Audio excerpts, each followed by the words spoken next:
This video is in no way meant to bash or harm Florida A&M University.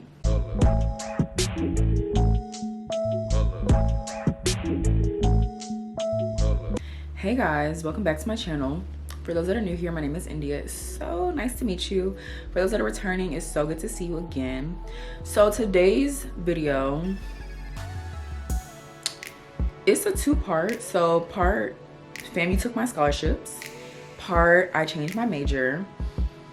And I'm basically just gonna be telling that whole story and how they coincide. So let's get into it. So when I applied to FAMU, I applied as a business administration major, and I received 2 scholarships from FAMU, one from the School of Business. Well, actually, let me make a statement. I typed my statement out because I want to make sure y'all know real clear what the point of this video is. So I'm gonna read the statement that I wrote. This video is in no way meant to bash or harm Florida A&M University. I love my HBCU, don't get me wrong, but I am bringing light to the things that I've experienced and giving you all tips so that you can make better decisions than I did and keep university officials as well as yourself accountable for things that happen within your education career. Back to what I was saying. So I entered as a business administration major. I had 2 scholarships, one from the School of Business and Industry, one from the scholarship office. First red flag, the School of Business and Industry was supposed to give me a certain amount of money, then they cut it by $5,000. That's water underneath the bridge, however, so moving along. So yeah, I had a scholarship from SBI, a scholarship from scholarship office, and then together they reached a certain number, but that number was deducted by $5K because we're not even gonna get into that. Actually, let's get into that. Basically, they were saying that there was, how do I word this? So there was a total.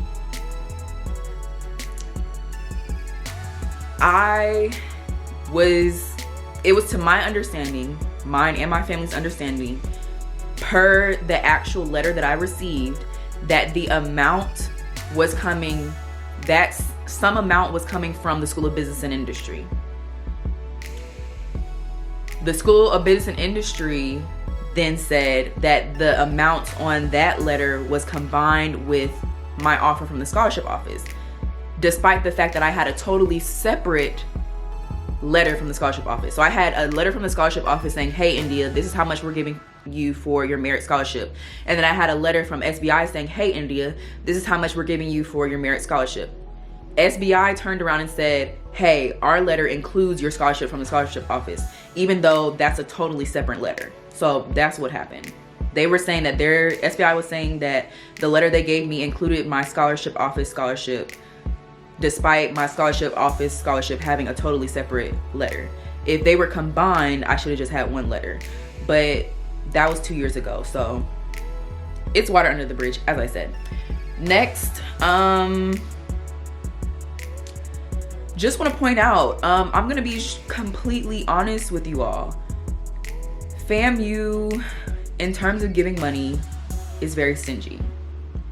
Now, with that, I will say, and when I say this is not meant to judge anyone's financial situation or to put a stigma on anyone's financial situation. But a lot of the times, middle-class students whose parents don't make enough money to support their college education, but make too much money to receive funding from the government, I'm a part of that demographic. A lot of the times we're left with the shorter end of the stick when it comes to scholarships because we aren't Pell eligible, so the government is not going to fund our college education, but our parents cannot pay for our college education. I hope that made sense. So I fall into that demographic, and so a lot of the times I do not qualify for need-based scholarships, even though I don't have $30,000. I need some money. I don't qualify for need-based scholarships at all, so I don't get any assistance from the government. I think maybe my first year, I maybe got $1,000 scholarship for the entire year, And then my second year, I didn't get any money from the government. Third year, I didn't get any money from the government. So I don't qualify for need-based scholarships. Given that, a lot of, I don't even know the point that I was trying to make. FAMU is very picky with their scholarships. And there aren't that many. So I don't want to say you don't have a chance at getting a good merit scholarship from FAMU, but let's move on to the story. So upon graduating, I had a 1270 SAT. That's decent. It's not, you know, oh my God, give her a full ride. For FAMU, it's not, oh my God, give her a full ride. You could probably get a full ride with that somewhere else. But I was a 4.0 student. I am a 4.0 student. I have like a 3.96. I got 1B in a class and I cried about it. That's a whole other story. But I am a high achieving scholar at Florida A&M University. There's no reason why I should be having to pay. Hello. Like, FAMU does not cater to its high achieving students, point blank period. Like, there may be some students that are on scholarship that have been on scholarship since freshman year because they had the 1400 or the 1500 SAT score and they're still on scholarship. But as far as rewarding students, actually, I won't say that because there have been times where I've gotten scholarships but they got me taken away. But you know, FAMU is not the best at rewarding its high achieving students. You may get a letter saying, hey, you made the dean's list, but they're not going to say, hey, we see you're an amazing scholar, so we're going to give you money because we know that you're still struggling to pay for your education. That hasn't happened for me. Fingers crossed. But yeah, I've been a 4.0 student since I got to FAMU, taking business calculus, taking all these hard classes and getting A's in all of them. And, you know, I just feel a little underappreciated financially wise.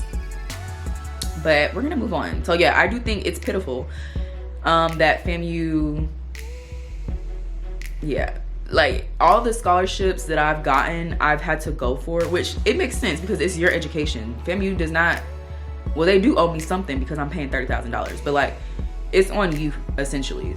So if you're looking to, hey, I'm just gonna see if I can, you know, get that 4.0 and see if FAMU will reach out to me with the scholarship. No, anything that you want, you have to apply for it. You have to go get it. FAMU is very much a you gotta go get it type of school, which is, that's a good thing in a sense, but yeah. So let's move along. Next, the scholarship office tried to take my scholarship away over my second year housing. So at this point, this was before my scholarship got taken away.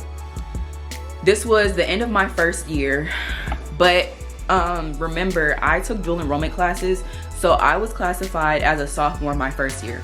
That means going into my second year, I'm classified as a junior. The scholarship office tried to take my scholarship away because I did not want to stay on campus my second year, which was my junior year of of college. So India took herself, well, I didn't take myself nowhere, but I got in contact with the vice president of student affairs.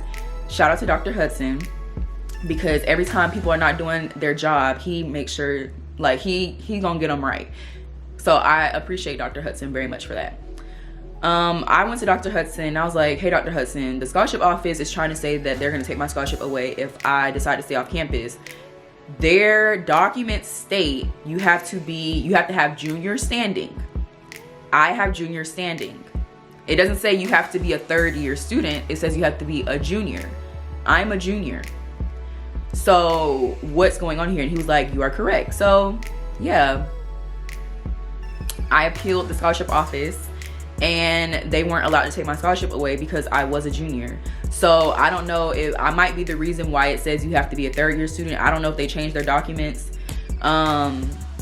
But yeah, I had to appeal the scholarship office because they were trying to take my scholarship away if I stayed off campus the following year, despite me following I met all the requirements to stay off campus, which was being a junior, and I was a junior.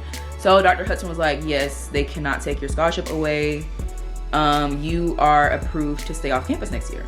So I did, because y'all know, I don't think I ever did a story on my first year roommate situation, but I was never going to stay in a room, share a bath. I was never going to do that again. So I had to get off campus, and I was not trying to stay in a cubicle at Village. So yeah, Next, this is a tip. Be sure, 2 tips. 1, be sure to research your scholarships. A lot of these scholarships that FAMU gives out, and I'm sure it's the same amongst other universities, they have limitations. Those limitations being, you can't change your major. Hint, hint, that's why I lost my scholarships. You can't change your major. You have to stay on campus you have to live on campus a certain amount of years. You might need a certain amount of community service hours every year or every semester. And then you probably have certain events you have to attend. So like for FAMU scholars, you got to attend all the convocations.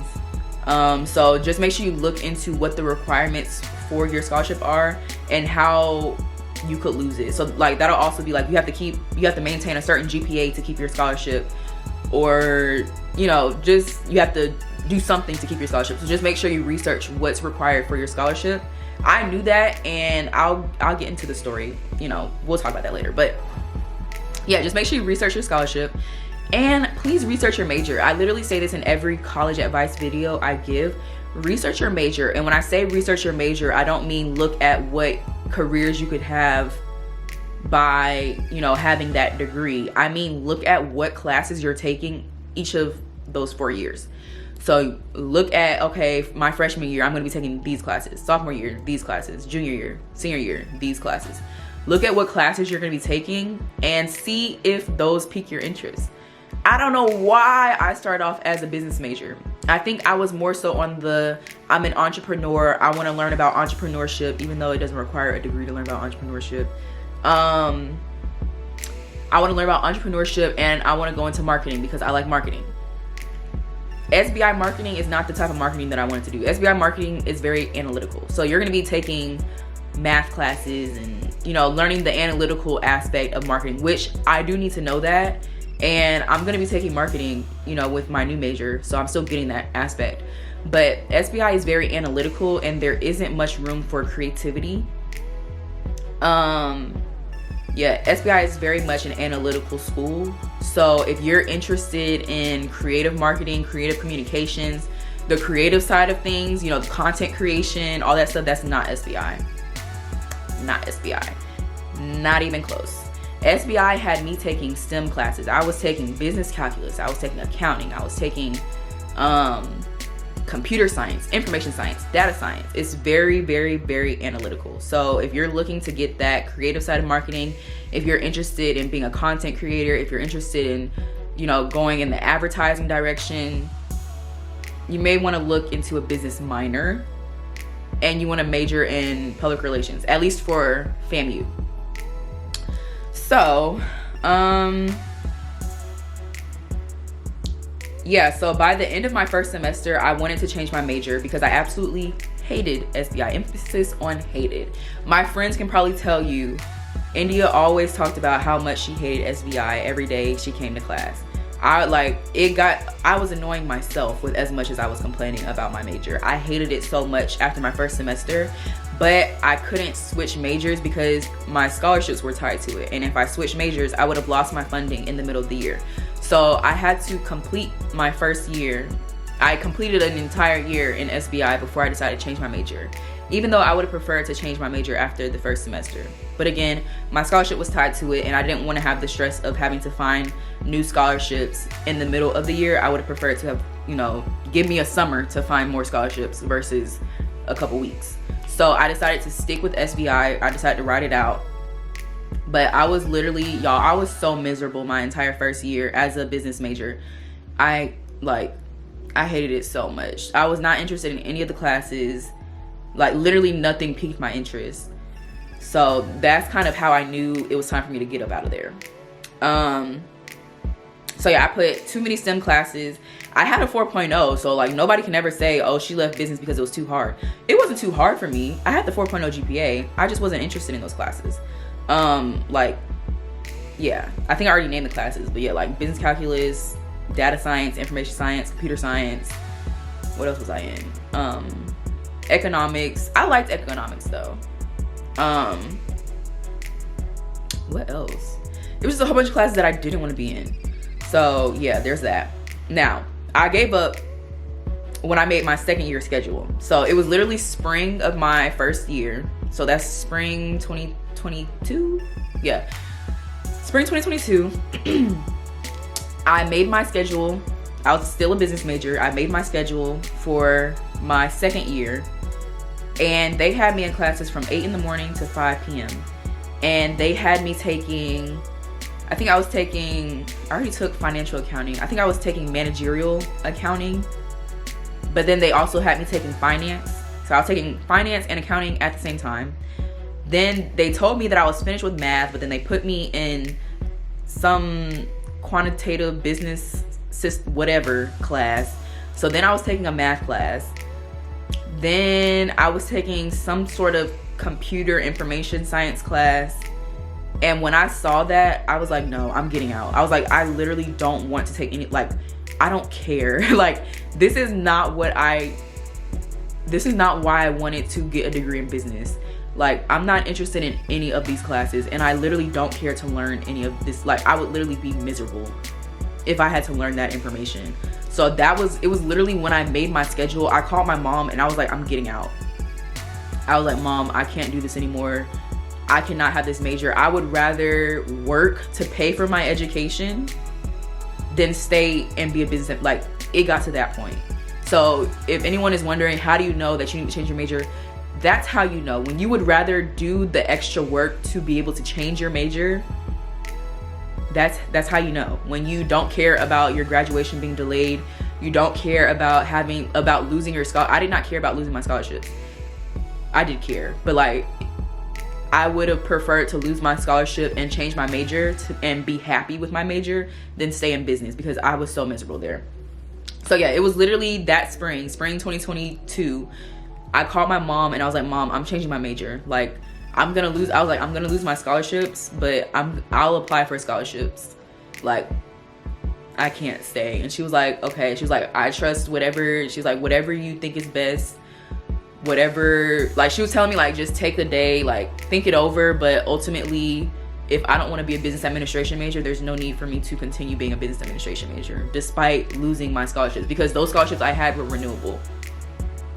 But she was like, she was just telling me that she supports me, because I wasn't emotional about it. I was just like, I'm not gonna be in classes from 8 in the morning to 5 p.m. Like, yes, when you're a college student, that's your job, but that's not my job. Like, that's not my only job. Like, I have other things. I'm a business owner. I have other things that I'm trying to tend to, not being in classes from 8 a.m. to 5 p.m. I'm sorry, that's just not me.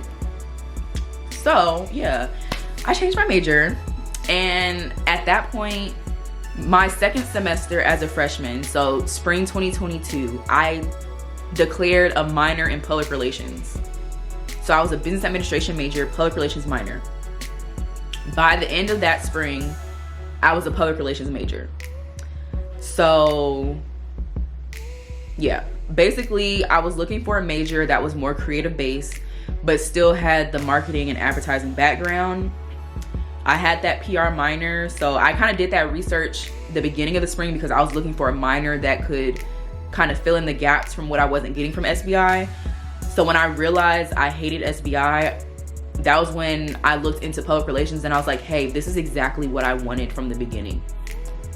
So yeah, this is why I can't stress enough researching your major. I really could have avoided this whole situation, and I probably could have graduated this spring had I not changed my major, or like had I started out with public relations. Luckily, it only delayed me, which this is a whole other story because J School playing with me, like FAMU is just playing with me overall, but I think I'm gonna do a I'm sick of FAMU, I'm ready to graduate video, so I might talk about it in there. But luckily I was only delayed from graduating in the spring to graduating in the summer. I'm trying to get out of here so much that I'd rather graduate in the summer than stay here again for the fall. Like, I can't stay here anymore. I have to get out of here, y'all. But yeah, this is why I stress researching your major so much. And I definitely suggest that anybody that is looking, that's about to attend FAMU, even if you're not attending FAMU, still look and see if your college has a public relations program and just look into the classes that you'll be taking. But if you're interested in the creative side of marketing, the creative side of communications, that sort of thing, definitely look into public relations as a major or a minor, But please know that if you are going to be a public relations major, you are a communications major. That means that you have to know how to communicate, and you're gonna be writing a lot. Now, writing for us is not English writing. So you're not writing all these long essays, you're writing articles, you're writing press statements. So those are shorter pieces of information. But you're gonna be doing a lot of writing. So along with, you know, the creative stuff, you're gonna be doing a lot of writing. But like some of the classes that I have to take a social media and data analytics class. I have to take principles of marketing. I have to take crisis management. Well, I already took that. But PR is, for those that don't know what PR is, you're basically influencing a public. It's a lot of like brand management, reputation management, crisis management. So when you think of Olivia Pope saving the day with all the stuff that was going on, that's crisis management. When you think of like Kanye and Ja Morant, their PR team are the people that are trying to fix situations when there's something trending that isn't trending in a good light. That's crisis communication. That's public relations. When you think of a publicist, so if you think of like Beyonce's publicist is the person that's probably over her initiatives like Be Good. When she does anything for the community, publicist is behind that.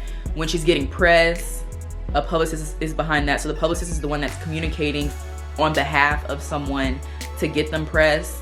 The person that's trying to fix or control the narrative in terms of their reputation. So it's literally managing someone's public image, whether it's a person, whether it's an organization. That's public relations. And public relations, literally, you can go to law school. I feel like that's the perfect major for someone that wants to enter into law, because you have to know how to communicate, you have to know how to tell a story, and you have to know how to influence a public. You can go to law school, you can be a sports agent, you can work in music, be an A&R, you can be a publicist, you can, like, there's so many things you can do with public relations. But overall, it's focused on being able to communicate and tell a story to a public to influence their decisions. So it adds in that aspect of marketing, because I'm doing an advertising campaign and I'm trying to convince people to buy my product. So I need to know how to tell a story in a way that will make people want to buy my product. That's public relations. Or something happened and I need to write a press release for my company so that they can know where we stand on the situation. That's public relations. Or let me think. I'm a sports publicist and I'm trying to get brand deals for my client. Or I'm trying to get press for my client. I'm trying to get my client in a sports magazine. Or I'm trying to host a community service event for my client so that they're doing good in their community. Or I'm trying to get brand deals for my client. That's sports publicist, sports agent. That's public relations. So it's like anything having to do with managing someone's brand, managing someone's reputation, communicating a message to a public and influencing that public based off of that message. That's public relations.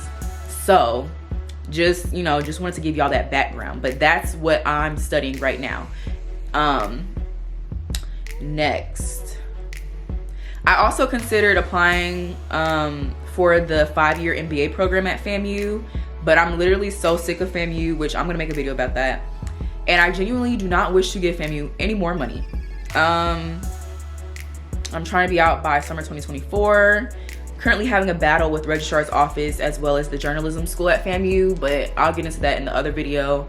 But with that, I looked into the 5-year MBA program and I realized this is exactly why I left SBI. Like, I was like, I think it would be worth it because I would graduate in 2025 with a master's degree.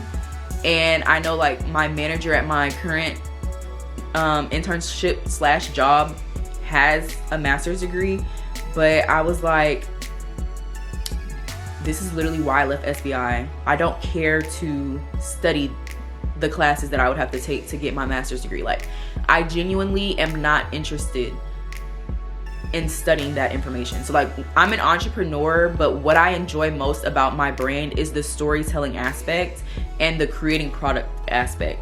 not the finances. How am I going to be profitable? That's not the stuff that I enjoy in being a business owner.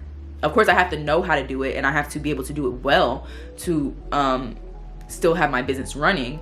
But in terms of what I enjoy most, I think that's what I had to realize, is that what I enjoy most about owning a business is the public relations aspect of, this is my story, this is why I started my brand, these are why my products worked well, these are how my products helped me, and these are how my products can help you. So telling the story of my brand and convincing people to purchase my products based off of the experiences of others as well as the experiences of myself, that's what I enjoy most about my brand, alongside formulating products. In another lifetime, I would have been a chemistry major, but not this one.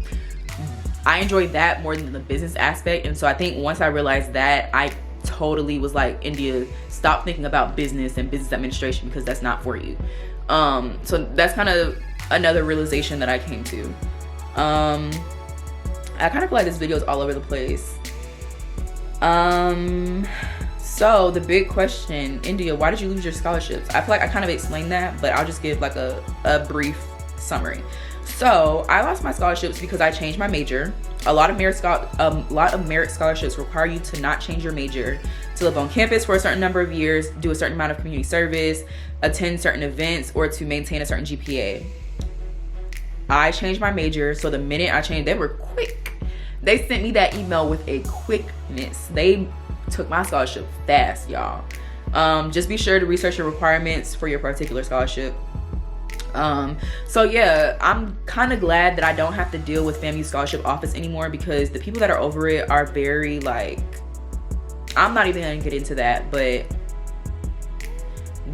I don't, it's not that we don't get along well, but I'm not a fan of who is over the scholarship office at Florida A&M University. So I'm definitely glad that I do not have to deal with that office anymore. None of the scholarships that I currently have are tied to the scholarship office. So I no longer have to deal with those individuals anymore. They threatened to, like, even on top of what I shared, they threatened to take my scholarship so many times. And yeah. So the big question is, how have I been paying for school? I just want to put it out there that I have not had to take out a single student loan. My school has been paid for by the grace of God. And I just think that goes to show that God will always make a way, because I literally changed my major on impulse because I couldn't take my current major anymore. I didn't know if I was going to be able to continue at FAMU. I didn't know if I was gonna be able to pay for my next semester. I didn't know if I was gonna have to take out loans. Loans are not an option for me, but it would have been if I wasn't able to, you know, find those scholarships. So how have I been paying for school? Thurgood Marshall College Fund. Y'all, Thurgood Marshall College Fund said, literally a couple weeks after I changed my major, I got an email from Thurgood Marshall saying, hey, here's a $15,000 scholarship. And then I got another email a couple weeks later saying, hey, here's a $20,000 scholarship. So I had $35,000 from Thurgood Marshall College Fund that covered my entire second year. That's God. And that's how that was the confirmation of, India, you made the right decision. Like, yeah, so thank you to the Most High. Thank you, Jesus, for real. God took care of me my second year. This year, didn't get any Thurgood Marshall scholarships, but I applied for the out-of-state waiver. I got it. Then they sent me an email saying, never mind. This is a whole other story. Damn, you be for real. So they literally sent me an email saying, congratulations, you got the out-of-state waiver. It's supposed to be for like $15,000. Then I got an email like a couple weeks later saying, hey, you're not Pell eligible, so we can't give you the scholarship anymore. Y'all didn't think to check that before you sent me my acceptance letter. So that was literally a whole other situation. Goes along to show FAMU was very unorganized. So I had emailed Dr. Hudson. I was like, Dr. Hudson, y'all sent me this email saying that I can get this scholarship and y'all took it away. Are there any other scholarships that y'all have that y'all can give me? Because I cannot afford to stay here. And so I ended up getting a vice president. I ended up getting a Vice President of Student Affairs scholarship from Dr. Hudson's office. And then I also was named a Disney storyteller, so I got a scholarship and a stipend with that. And then I applied to FAMU Foundation scholarships. I ended up getting one. So basically just applying for outside scholarships. Oh, and I got an SJGC scholarship. So a scholarship, like I had that SBI scholarship, I have a scholarship from the School of Journalism and Graphic Communication. So literally just watch my every scholarship that I talked about here, I talk about in my scholarship video that I made when I first got to FAMU. So please watch that video for any resources or any like places to look to apply for scholarships. Please watch that video, because I literally, like, that's what I did. I looked at outside scholarships, I looked at internal scholarships at FAMU. If you don't ask, you don't know. So don't ever be afraid to ask, hey, do you guys have any available scholarships, to whoever at FAMU. You never know until you ask. If I never would have reached out to Dr. Hudson, I wouldn't have had that scholarship at all. I would have just been out of luck. Now, next part, do I regret changing my major? I think y'all can tell by this whole story, absolutely not. I'm so thankful that I changed my major. God made a way. Like, simply, God really made a way when I changed my major, and that's how I knew that I made the right decision. I do not regret changing my major at all. I'm fine with graduating a semester late. I'm still graduating before the people that I entered FAMU with. So I was supposed to graduate with class 2025. I'm still graduating in 2024, so I'm not, too upset about my graduation date being pushed back. I'm still debt free, never taken out a loan before, and I really do love my new major. It suits me very well, so I do not regret changing my major. And then the last part, I was supposed to talk about what PR is and what classes I'm taking, but I kind of already went into that. So I hope you guys enjoyed this video. I feel like it was a little all over the place, so I might try and edit it and make it more put together. But let me know if you guys have any questions. And yeah, stay tuned for my I'm ready to leave FAMU. I contemplated transferring FAMU a million times. Stay tuned for that video. And then I'm also gonna be dropping a video about resumes and cover letters, and then also internships and interviews. So stay tuned for those videos as well. I'll see y'all later.